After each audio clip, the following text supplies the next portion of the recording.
It's October, and that means horror. And we here at the Dungeon Masters Dojo love a good horror story, just like any other, especially when it's in our Dungeons & Dragons game. And that means it's developing a horror story for your campaign this week on the Dungeon Masters Dojo mini episode.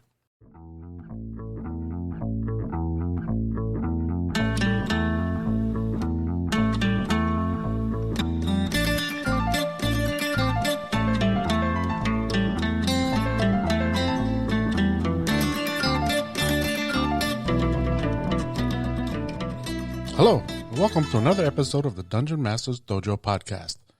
This is a show for game masters, as well as experienced and new players alike. We hope to bring you the tools needed to not only be a great GM, but to help you develop as a player. I'm your host, Louis Aponte. Our stars of the show are Scott Labby and Bill Robotile. Let's enter the dojo and see what both Bill and Scott have in store for us today. Hey Bill, hey Scott, how's it going? Horrific. Horror stories. Do they have a place in regular campaign or in Dungeons & Dragons at all? I believe they do. I've always done really well with a little bit of horror. Yeah, I think especially around the Halloween season, they have their place. We do one usually every year around that time. It's usually a great time when we do that. It is. We dabble a little bit in White Wolf when we do that, but you can certainly... We delve into the WOD, World of Darkness. Yep. We do a little bit of vampire, a little bit of... So, yeah, Halloween's a fun time. It's one of my favorites. Well, you could certainly do that same thing with your D&D game. Absolutely. I know I set one up in a mausoleum one year. I think I remember that. Yeah, I don't think I made it because I was a little scared. Only 6 people showed up out of the 9 that I invited. And the other 3 said, well, no, I got this other thing going. It was epic. I had props. I had sound effects. How does one go about getting into a mausoleum, getting permission to do so? Right. Number 1, I know people. Number 2, permission? Okay. I'm not even going to ask what your gaming table was because unless the statute of limitations has expired on it. It did predate this group. So, yeah, we're talking a while back. Being that I've been at it for 40 some odd years, it was a while back. But, yeah, it was fun. I think Robert was actually talking about that one. He was talking. He's one of the other ones that bailed on me. Yep, he bailed on me.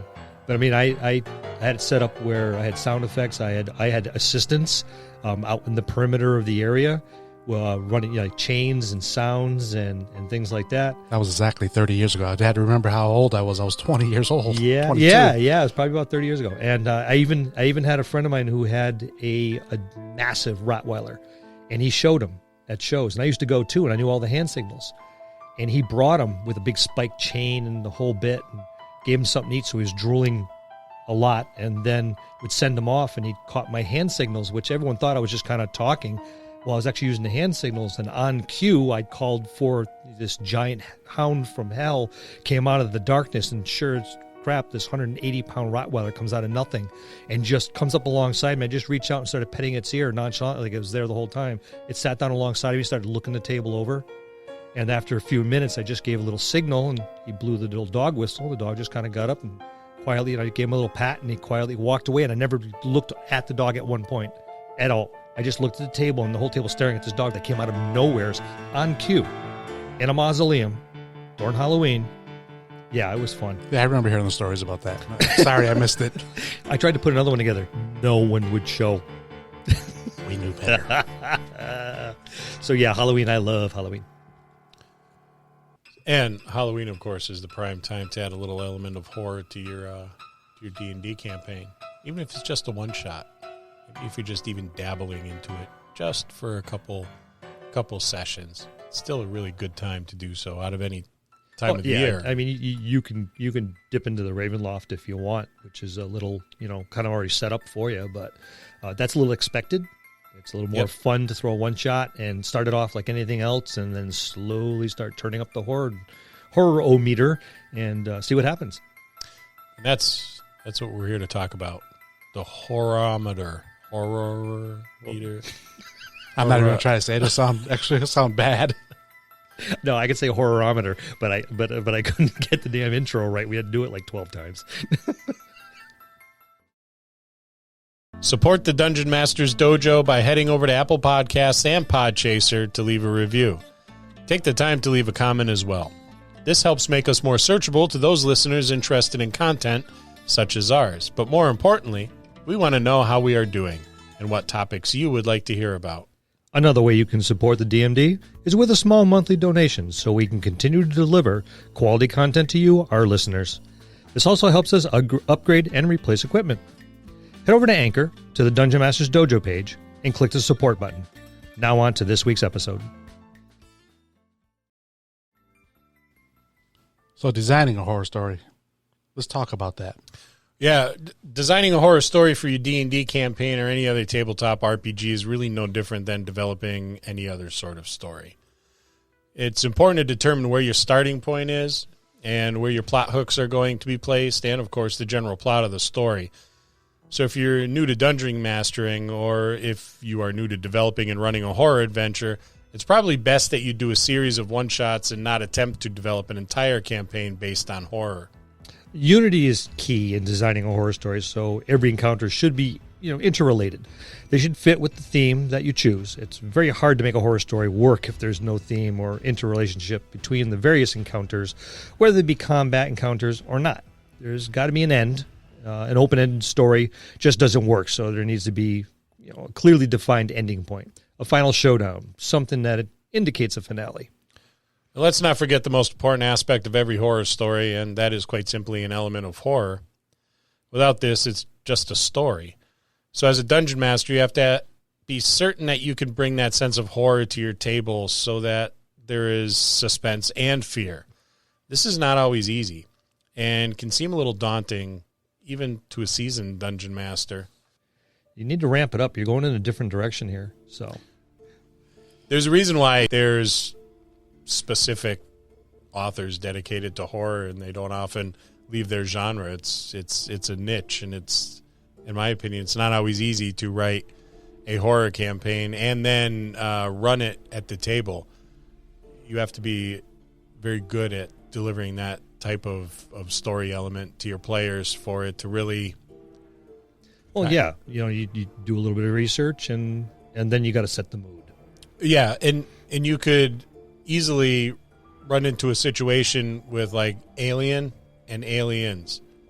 Alien was very much so like a suspenseful kind of horror thing, and Aliens was a bunch of D&D players beating the shit out of aliens and then getting eaten by them.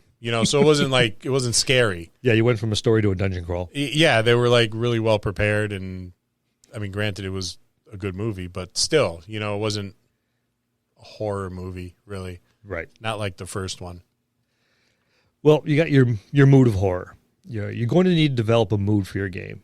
The mood of your story is going to determine how effective your horror is going to be. It's very important to determine beforehand what sort of mood that you're going to want to convey in your story. Mood is another word for the general atmosphere of the story itself. The town that your adventuring party may be in, the NPCs they encounter, and any other locale that they may travel to. So how do you develop mood? Who are the player characters able to trust? And once they begin to trust certain people, is there a betrayer among them? Claustrophobia is another good mood setter. Being stuck in a small confined space like a cave or after a cave-in, perhaps there are some undiscovered creatures in the cave hungering for humanoid flesh. It's dark, damp, and claustrophobic. The PCs have a hard time moving about.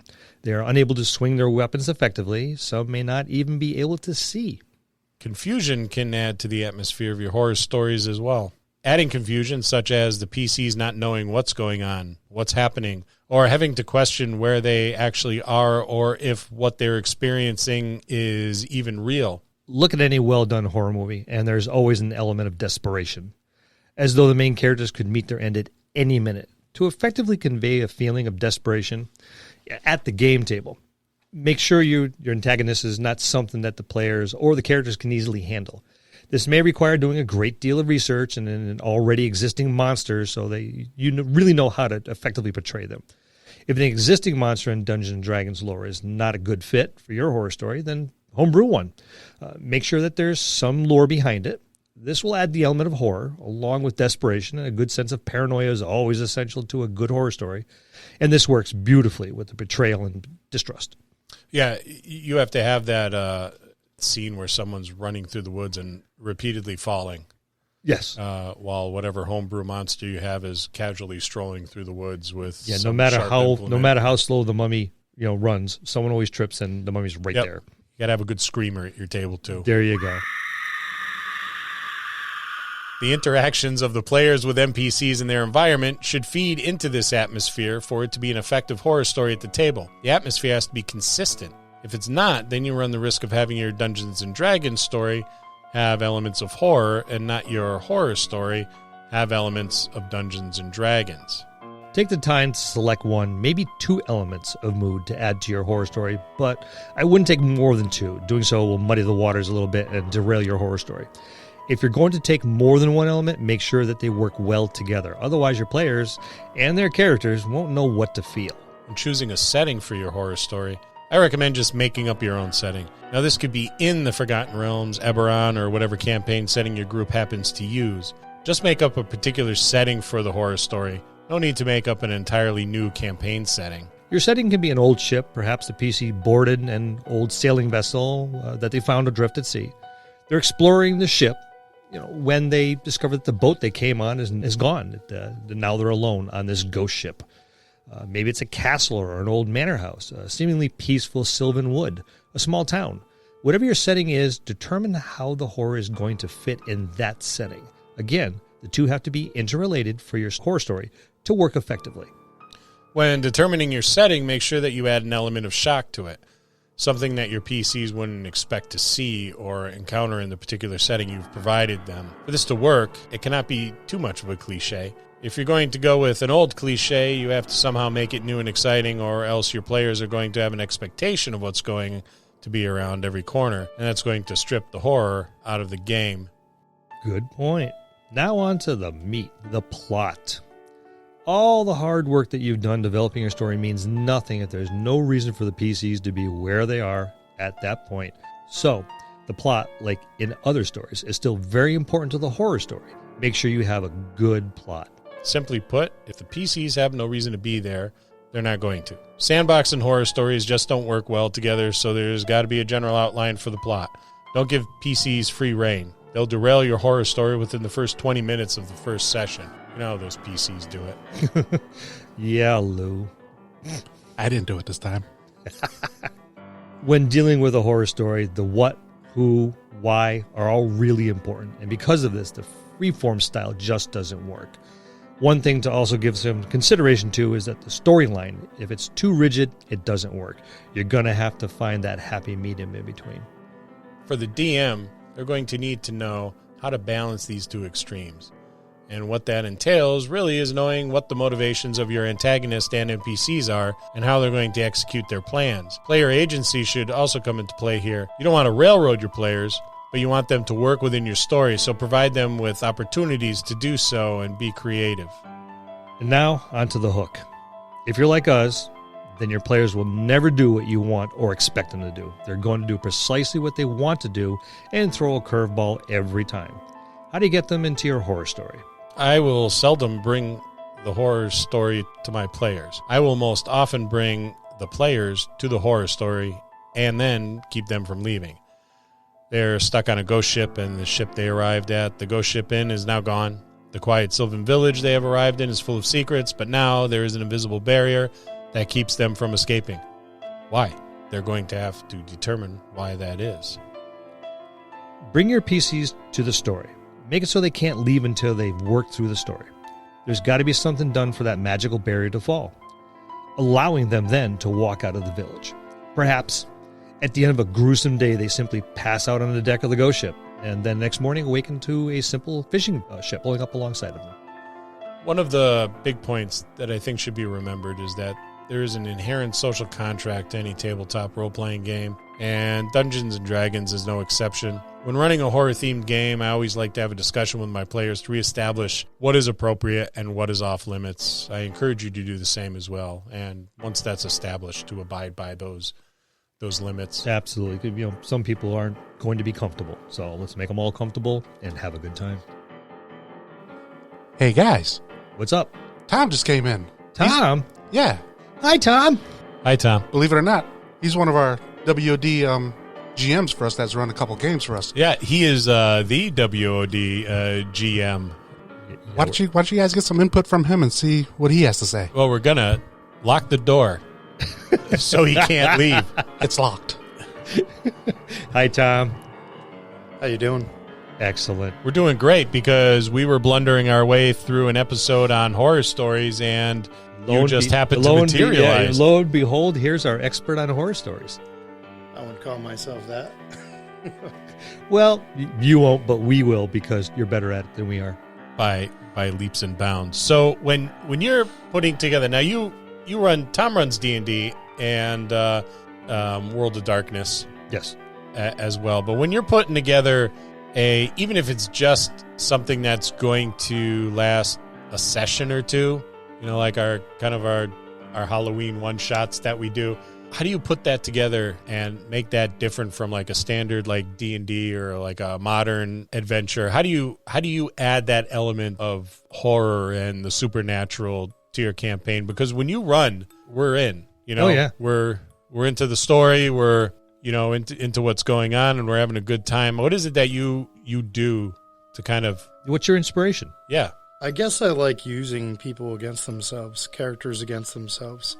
I guess it wouldn't be inspiration, but that's what I like to do, is you develop the backstory in each character first so that they have different weaknesses for the game master to exploit against them, and that really helps the story hit a lot more bumps than not.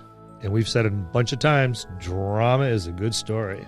That it is, and that's... I could see where sometimes that desperation comes in. Well, you know, when we're in your game and we're doing those Halloween one shots or whatever, and you're capitalizing on our weaknesses. You're capitalizing on our backgrounds and throwing things in there to kind of trip us up and add to that. See, boys and girls, it's not just us that want backgrounds, because backgrounds are key.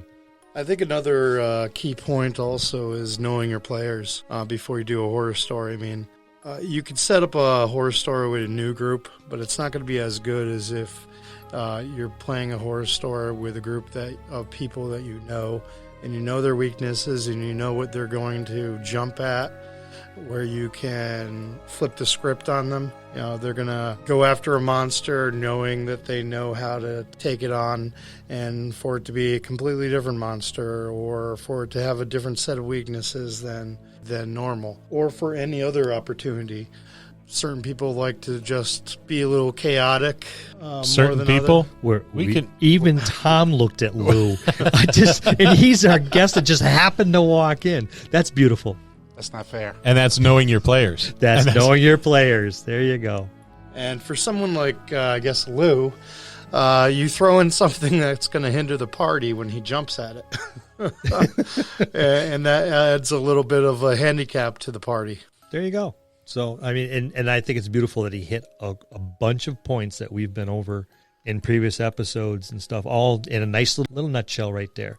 Push the backgrounds, know your players, pit them against each other, you know their weaknesses, know their strengths, and exploit them and have fun.